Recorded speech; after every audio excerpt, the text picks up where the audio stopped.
Bom dia, boa tarde, boa noite. Não sei a hora que você está assistindo esse vídeo, mas a graça e a paz do Senhor seja ministrada ao seu coração. Nós voltamos aqui do Seminário Presbiteriano do Norte, no nosso quadro Memória Presbiteriana. Dessa vez a gente conseguiu um espaço na agenda concorrida deste homem e estamos juntos do pastor Lutero Rocha. Opa. Muito bom, muito bem-vindo, pastor. Muito bom estar com o senhor. Obrigado. Que o Senhor Deus nos dê um momento rico de crescimento, que sirva tanto para mim, o privilegiado, quanto para todos aqueles que estão nos assistindo nessa tarde, né? Ou nessa tarde que a gente está gravando, né? Mas nesse horário que eles estão assistindo. Noite, né? Ô, Micael, obrigado. Eu, desde os meus contatos, você é sempre muito amável. Obrigado, pastor. E paciente também. Obrigado. Fico feliz, estou à vontade aqui. Um abraço a todos que estão nos acompanhando. Estamos aqui com temor e tremor, mas que tudo seja feito para a glória de Deus. Um abraço fraterno a todos. Amém. Vamos lá. Pastor Lutero, o senhor foi enviado para cá, para o Seminário Presbiteriano do Norte, em 77. Começou seu curso em 77, foi formado no ano 80. Exato. E 22 anos. 22 anos de idade. E, pastorzão, como é pastorear com 22 anos de idade? Meu irmão, hoje eu pensando assim, o presbitério foi muito corajoso, né? Me ordenar um pastor aos 22 anos de idade. É a graça de Deus, né? Porque a gente percebe que aos 22 anos de idade, por mais que você tenha uma história de fé, uma caminhada, e Deus me deu o privilégio de ter pastores tementes a Ele, ter um tutor que foi tão marcante na minha vida e de ter uma educação teológica bem fundamentada, porque nós tivemos aqui um diretor, o reverendo Francisco Leonardo, que marcou a nossa vida. Ele foi não apenas um gestor, um excelente gestor, mas ele foi um pastor. E ele nos preparou em todos os sentidos. E essa é uma marca que todos aqueles que passaram pelo SPN, sob a liderança do pastor Francisco Leonardo, aprenderam. Ele introduziu aqui uma filosofia de ministério marcada pela piedade, o temor a Deus, o amor ao Senhor, o amor às Escrituras, a vida íntegra, né? E uma palavra grega que ele enfatizou, que todos que o conheceram e conhecem sabem, né, do que estou falando, né? O Pistos. Né? Então, o pastor Francisco era assim, até nas provas. Né? Houve ocasiões em que ele demandava que a gente fizesse a prova no próprio quarto. E ele dizia assim, primeira coisa, Pistos, né? Depois colocar o nome da gente. Se você não pode fazer uma prova no seu quarto com fidelidade, então você não pode ser pastor. Ele nos enfatizava isso. Foi uma marca. Então, na verdade, nós nunca estamos preparados. Né? Você lembra-se quando Deus chamou Jeremias, né? Disse, eu não passo de uma criança. Então, o ministério é grandioso por causa do Senhor. Né? As implicações do ministério. Então, não estamos preparados. E hoje, já de cabeça branca, continuo aprendendo. Continuo dependendo da graça. Bendito seja Deus. Pastor, todo mundo que soube desse nosso encontro e bate-papo aqui hoje ressaltava, destacava no seu ministério o seu coração pastoral. E nós sabemos que quanto mais um coração pastoral é dado a um homem, mais esse homem sofre por conta das ovelhas. É certo que nós temos do outro lado nos ouvindo, nos assistindo, pastores, colegas de ministério, gente que ama ao Senhor, ama a igreja do Senhor, ama as suas ovelhas e sofrem porque estão servindo sua igreja e de algum modo o Senhor tem oportunizado a eles aprender no meio das circunstâncias difíceis. Há como pastorear sem sofrer? Ótima pergunta. Olha, Micael, tem até o pastor Francisco, que ele era, vou falar nele algumas vezes aqui, porque nós estamos nessa casa, né, que tem, não tem como não lembrar, marca, né? A própria capela nossa leva o nome dele, né? Pastor Francisco era um professor que tinha conteúdo muito preparado, aproveitava cada espaço da aula e era exigente, não é? E quando ele percebia que estava apertando muito, ele gostava de cantar com a gente um pequeno cântico que diz assim: não é fácil a nossa vocação, mas é eterno o nosso galardão. Almas preciosas a Jesus levar. Tal é nosso alvo, vamos trabalhar. Então ele aproveitava esse cântico e nos apertava mais ainda, né? Então, para ser pastor de verdade, não há como pastorear, apacentar o rebanho de Deus sem sofrimento, sem padecimento, sem dor. Você olha para o nosso Senhor Jesus. A Bíblia diz que ele chorou. E ele chorou quando olhou a cidade de Jerusalém. E lamentou: Jerusalém, Jerusalém, que mata os profetas. Quantas vezes eu quis juntar vocês como a galinha junta seus pintinhos, mas vocês não quiseram. Você olha para um profeta Jeremias, né, que eu já citei, que é conhecido como um profeta chorão, mas o choro de Jeremias, além do padecimento, do sofrimento, das perseguições, das injustiças, né, foi preso, foi agredido fisicamente, moralmente, preso, mas ele tinha um amor muito grande pelo Senhor e pelo povo. E ele sofria ao ver a dureza do coração do povo, a incredulidade, o fato de o povo não levar a sério a pregação dele. O outro exemplo é Paulo. Ele usa figuras, né, e fala de lágrimas. Estou escrevendo até com lágrimas, né? E ele cuidava das ovelhas como a ama que acaricia, né, o seu filho. Só para você ter uma ideia, e os irmãos aqui que estão nos acompanhando, né, é muito marcante ler Romanos capítulos 9 e 10, quando Paulo pensa nos judeus, e ele diz que o Espírito Santo é testemunha, ele fala da dor no coração. Ele diz: olha, deles são os profetas, deles descende o Cristo. E ele chega a dizer que preferia ser maldito, anátema, maldito, se isso pudesse resultar na salvação deles. Aí está um coração pastoral, né? Quando ele se despede dos presbíteros de Éfeso, lá em Mileto, aquele capítulo que é muito marcante, Atos capítulo 20, ele faz uma síntese, né, do histórico da sua passagem. Vocês sabem do meu procedimento, desde o primeiro dia até agora. Jamais deixei de vos anunciar coisa alguma proveitosa e de vos anunciar todo o desígnio de Deus. E ele exortou a cada um, com lágrimas também, de casa em casa, publicamente, anunciando todo o conselho de Deus, né? Estou subindo agora para Jerusalém, não sei o que me espera, senão que o Espírito Santo me diz que de cidade em cidade me aguardam tribulações. Mas ele diz: em nada considero a vida como preciosa para mim mesmo, contanto que complete a carreira e o ministério que recebi do Senhor Jesus. Amém. Eu creio que Paulo, sem dúvida nenhuma, que é o maior nome do cristianismo, né, depois de Cristo. Cristo é incomparável. Mas, segundo aos Coríntios 11, por exemplo, ele fala dos sofrimentos, né?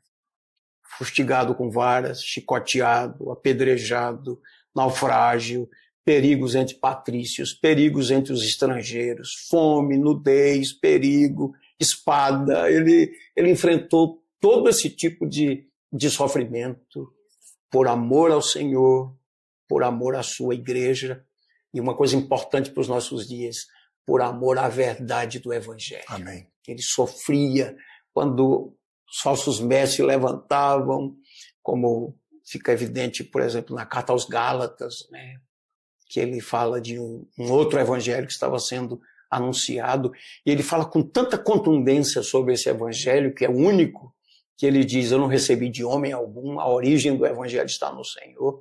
Que ele chega a dizer: ainda que um anjo do céu desça e vos anuncie um evangelho que vai além daquele que vos anunciamos, seja anátema. Né? E mesmo que nós preguemos uma outra verdade. Então está dizendo: o evangelho é legítimo. Então, nesses dias de apostasia, de frieza, de falsos mestres, de falso evangelho, como nós precisamos da graça de Deus para um coração pastoral, né? Alguém disse assim, quando você subir ao púlpito para pregar, olhe para as pessoas, ame as pessoas. Né? Amém. E, acima de tudo, o temor de Deus. Né? Então, o coração pastoral que a gente aprende com o Senhor Jesus, que é o supremo pastor, né? E como Pedro ensina, né? Primeira carta, capítulo 5, como apacentar, né? E como não apacentar. Bendito seja Deus. Amém. Ao passo que nós temos uma vida de sofrimento, já que não dá para ser pastor sem sofrer, não dá. Nós sabemos que há também galardões que o Senhor nos dá ainda em vida. Eu sei que o Supremo Pastor há de nos recompensar pelo nosso fiel trabalho. Mas quais são os privilégios que Deus tem nos dado ao longo da caminhada? E muito mais o Senhor, com 44 anos de ministério. Ao longo de toda essa jornada, Deus tem nos agraciado com muitas bênçãos, não? Ah, com certeza, Micael. Olhe, foram nesses anos todos momentos de lágrimas, de dor e até de desânimo.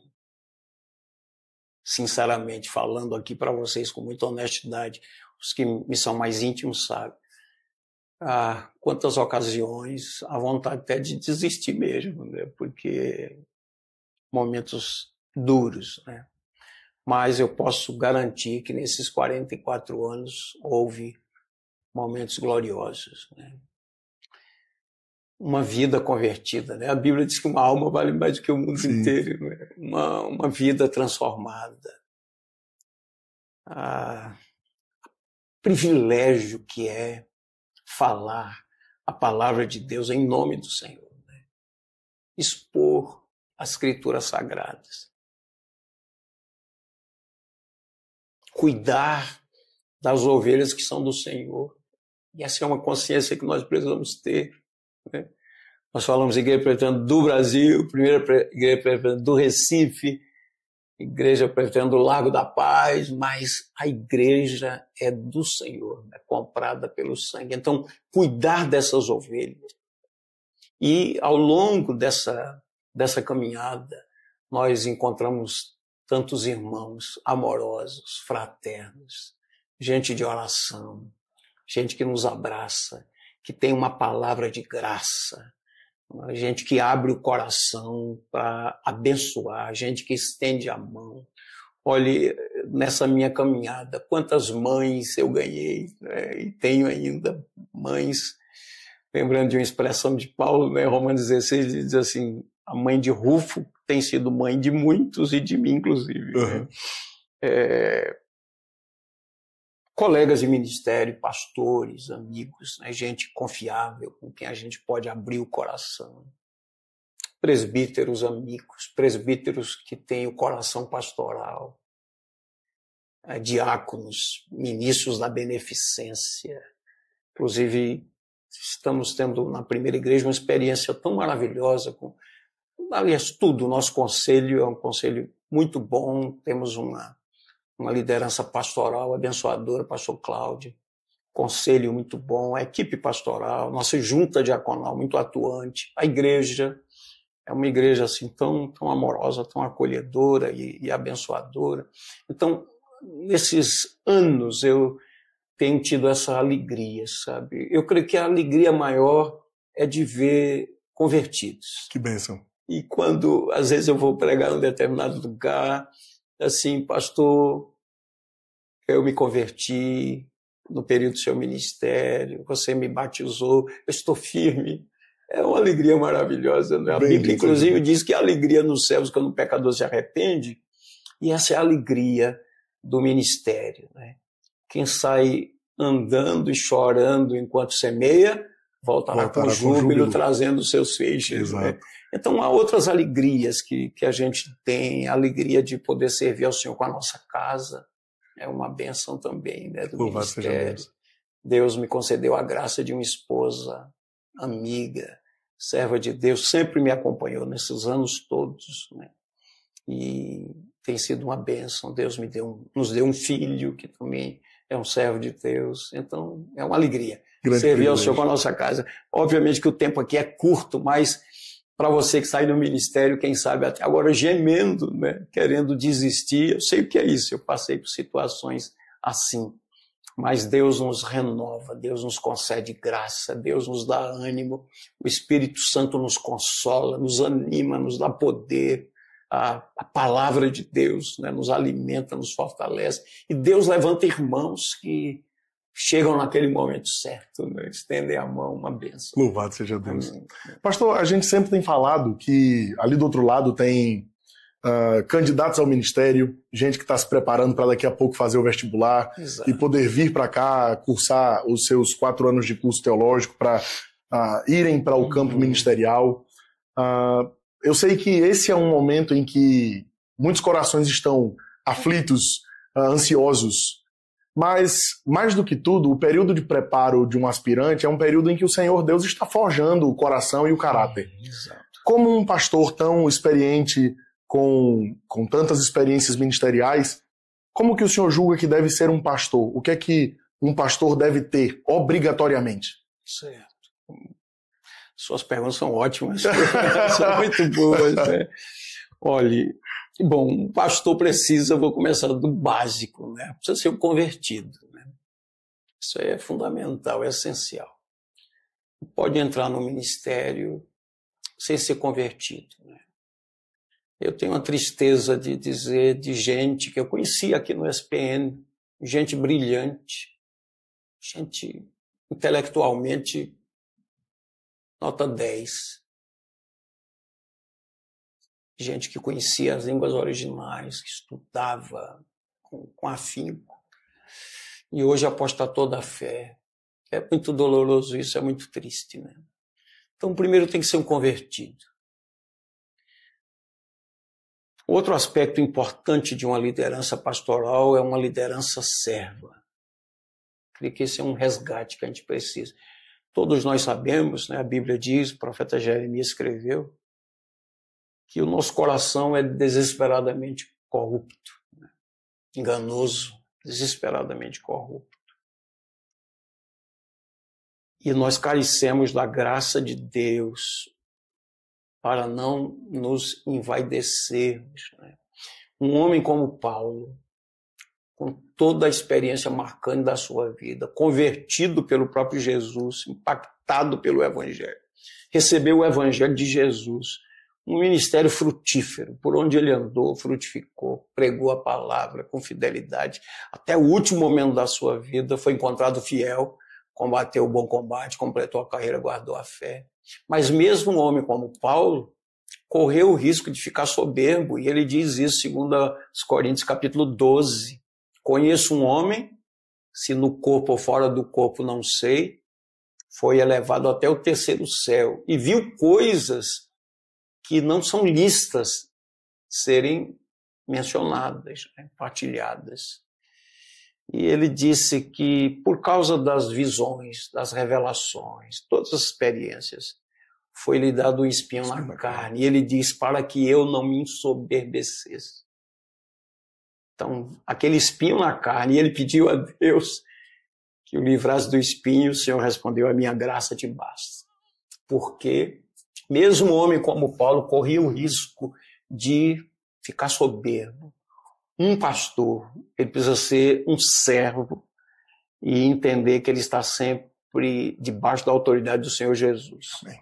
Então, talvez você que está me ouvindo aí é um pastor brilhante, uma pessoa de ministério de grande impacto, mas tudo que você é, tudo que você tem veio de Deus.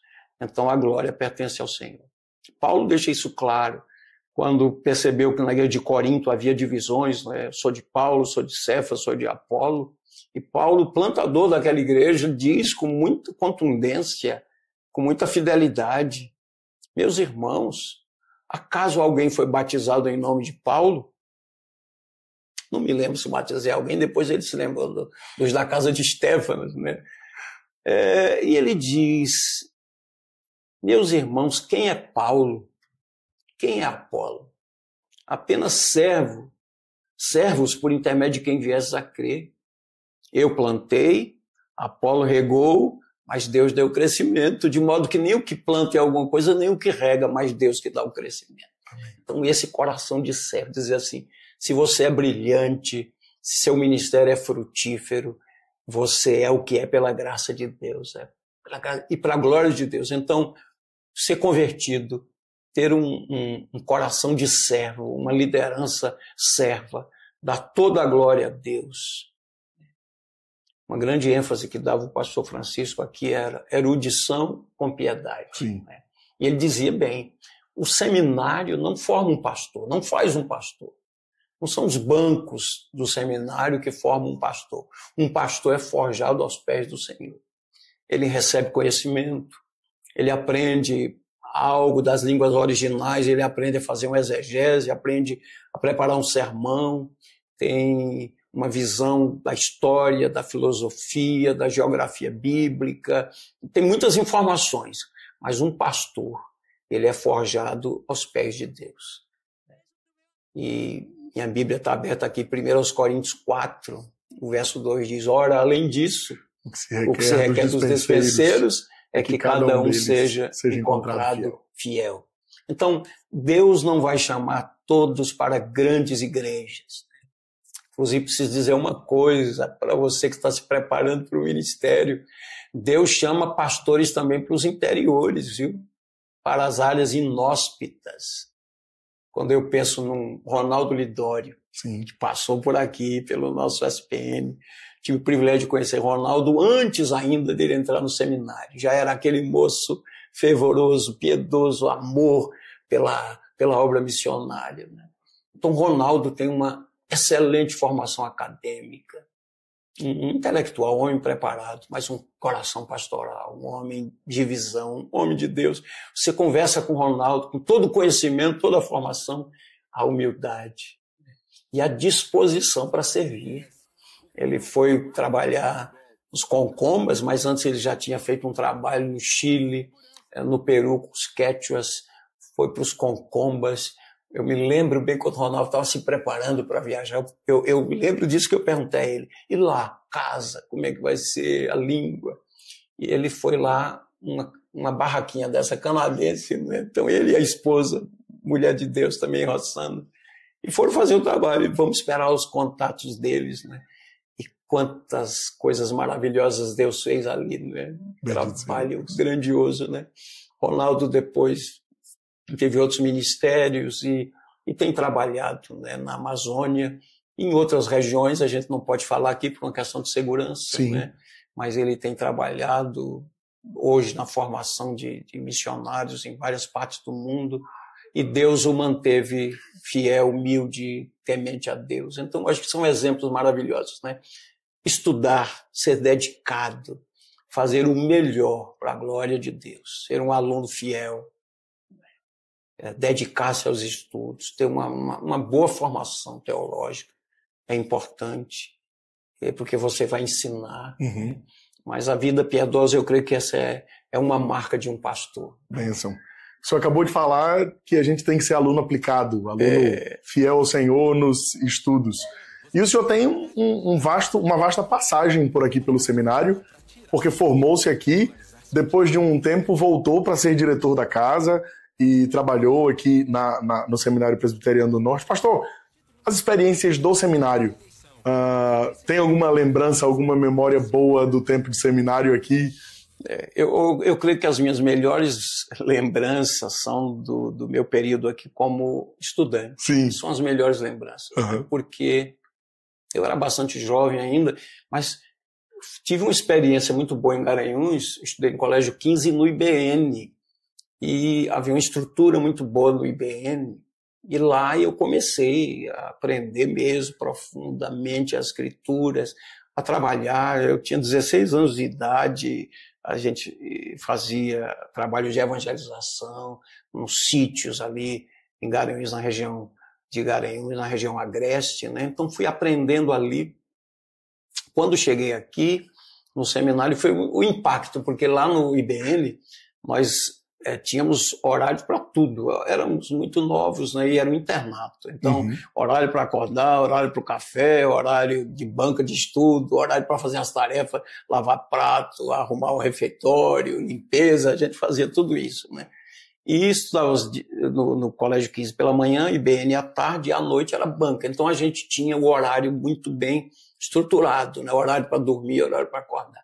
Quando eu cheguei aqui no seminário, a gente não tinha esses horários. Então a gente aprendeu a responsabilidade dos horários. Sim. Aconteceu uma coisa interessante, quando o pastor Francisco assumiu aqui a direção, havia uma prática perigosa, né? De estudantes que vinham para o seminário, mas que vinham também estudar na universidade. E muitos eram alunos aqui, e infelizmente alguns priorizavam mais a Universidade Federal de Pernambuco, né? E depois já entravam no ministério tempo dividido, e às vezes, eu digo isso com tristeza, mas era mais tempo para a parte profissional do que a parte ministerial, infelizmente. E o pastor Francisco começou a ensinar aqui a questão importante do Ministério de Tempo Integral. O meu presbitério de Garanhuns, o antigo presbitério de Garanhuns, enfatizou isso quando nos enviou, né? E, de fato, foi uma experiência muito boa essa. E eu conheço gente de Deus que, em algum momento na vida ministerial, dividiu, teve uma outra atividade profissional, né? Os chamados fazedores de tendas, né? É bíblico, Paulo fez isso, né? Tanto que ele disse que quando chegaram os companheiros, aí ele deixou as tendas e dedicou-se totalmente à palavra. Exato. Mas o fazedor de tendas é aquele que atua nessa área apenas circunstancialmente, mas não para fazer disso uma carreira, né? Então, eu particularmente entendo que o ministro do Evangelho ele deve ser pastor de tempo integral. Por isso, isso é uma posição muito pessoal agora. Contra pastor que é candidato a político, vereador, deputado. Se Deus nos chamou para o ministério, se você pensar nas implicações da vocação, então você foi chamado para ser um ministro do Evangelho, né? E outras atividades profissionais, a não ser por uma questão de necessidade de ajudar por falta de recursos no campo, né? Mas nunca para fazer do ministério um bico, mas o ministério uma prioridade. Eu acho que é uma ênfase que a gente precisa voltar a dar, e eu aprendi isso muito com o pastor Francisco, era uma ênfase que ele dava. Então, minhas melhores lembranças são desse tempo de estudante mesmo, porque a gente é jovem, os amigos, né? A gente faz boas amizades aqui. Foi muito bom, foi um tempo muito rico mesmo. Coisa boa. Pastor, a gente está caminhando para o fim, e ao passo que eu quero agradecer quem está aqui assistindo a gente até agora, te recomendar a curtir e se inscrever no canal do Seminário Presbiteriano do Norte para você receber as notificações. Tem lá o sininho, né? Então clica no sininho para você receber as notificações do que está acontecendo por aqui.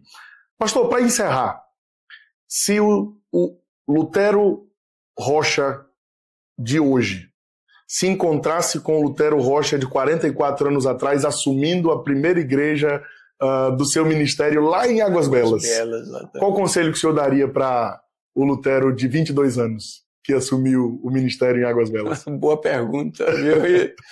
Difícil, né? Olha, claro, a gente cresce, né? Inclusive, a palavra de Deus diz que a gente deve crescer na graça e no conhecimento do Senhor Jesus.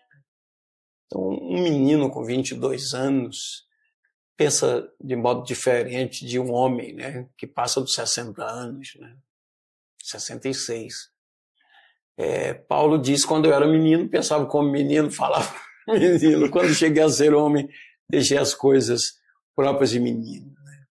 Então, eu seria mais humilde, mais aplicado, eu diria a ele, que tivesse mais paciência, né?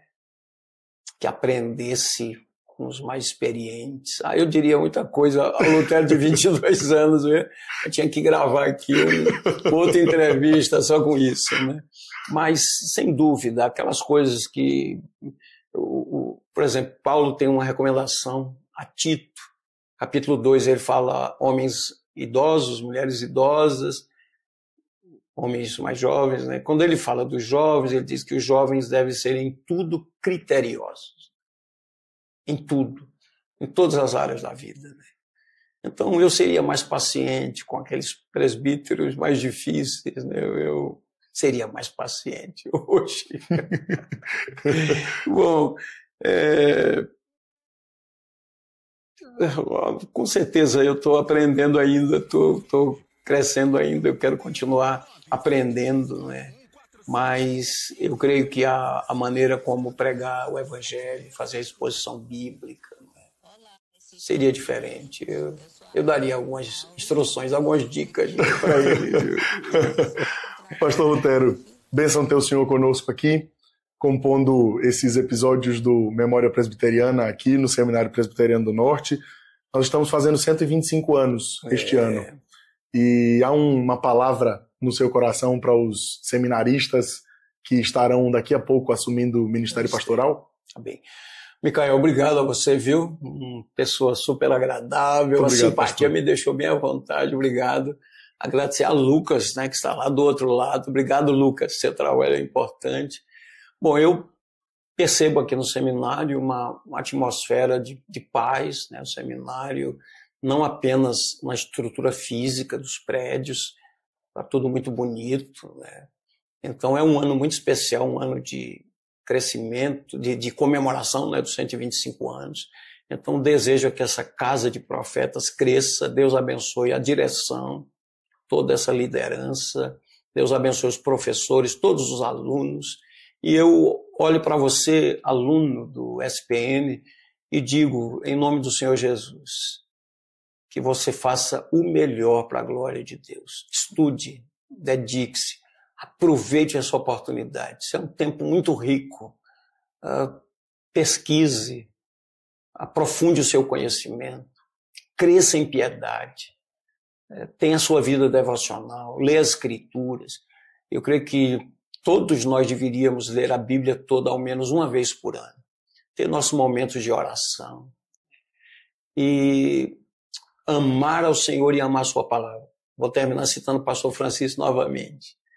Ele dizia algo, fazia um trocadilho, né? Nunca me esqueci, que o púlpito não me leve à Bíblia, mas que a Bíblia me leve ao púlpito. Que eu não vá à Bíblia simplesmente porque estou escalado para pregar, mas que eu vá ao púlpito porque eu tenho que dizer da palavra de Deus, porque tenho meditado nela. Então, ame a Escritura, pregue a Escritura, pregue a verdade de Deus, estude, faça exegese, exponha a palavra de Deus, pregue a palavra de Deus com fidelidade e viva para a glória de Deus. Que seja assim. Amém. Amém. Deus te abençoe e a gente espera você numa próxima oportunidade. Pastor, muito obrigado. A gratidão é minha. Deus te abençoe, Micael. Deus te abençoe. Amém, amém. Valeu. Tchau, tchau. Até mais.